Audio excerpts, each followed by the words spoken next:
పరామర్శ యాత్ర పేరుతో మరో అబద్ధాల ప్రచార పర్వాన్ని ముగించారు వైసీపీ అధ్యక్షుడు వైఎస్ జగన్మోహన్ రెడ్డి. మాజీ మంత్రి జోగి రమేష్ ను పరామర్శించడానికి జగన్ ఊరేగింపుగా వెళ్తే ఆయన బల ప్రదర్శన కోసం చేసిన జన సమీకరణ, రోడ్డు మీద బైక్ స్టంట్లతో ఇద్దరు వైసీపీ కార్యకర్తలు చనిపోయారు. తన కోసం వచ్చిన ఇద్దరు మనుషులు మరణించినా వారి గురించి జగన్ ఒక్క మాట కూడా మాట్లాడలేదు.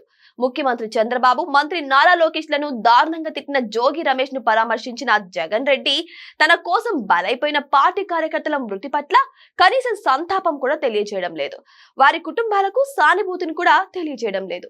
ఈ ఉదాంతం ద్వారా వైసీపీ అధినేతకు రాజకీయ ప్రయోజనాలే తప్ప సొంత పార్టీ కార్యకర్తలు, అభిమానుల సంక్షేమం పట్టదని స్పష్టమవుతోంది.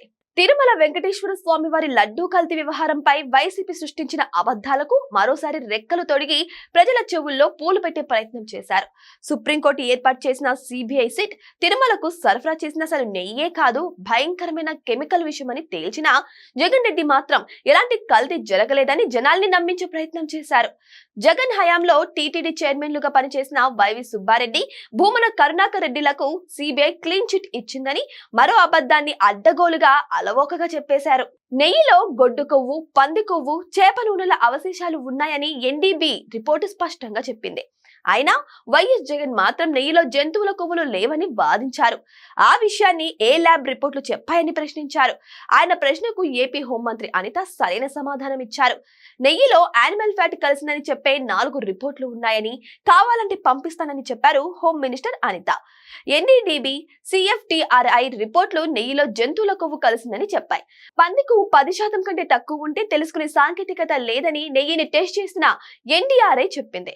సిట్ అభియోగ పత్రంలోనూ నెయ్యి కల్తీ జరిగిందని ఆధారాలు, సాక్ష్యాలతో పాటు వైసీపీ 5 ఏళ్ల పాలన కాలంలో కల్తీ నెయ్యి తయారు చేయడానికి ఎలాంటి కెమికల్స్ ని ఎంత పరిమాణంలో కొన్నారో లెక్కతో సహా వివరించారు. ఇక ఇన్ని సాక్ష్యాలు, ఆధారాలు కళ్ళ ముందు కనిపిస్తున్నా వైఎస్ జగన్ మాత్రం అసలు కల్తీయే జరగలేదని వాదించడం చూస్తుంటే ఆయన ప్రజలను ఎంత తక్కువ అంచనా వేస్తున్నారో, సామాన్యులను ఎంత చులకనగా చూస్తున్నారో అర్థమవుతోంది.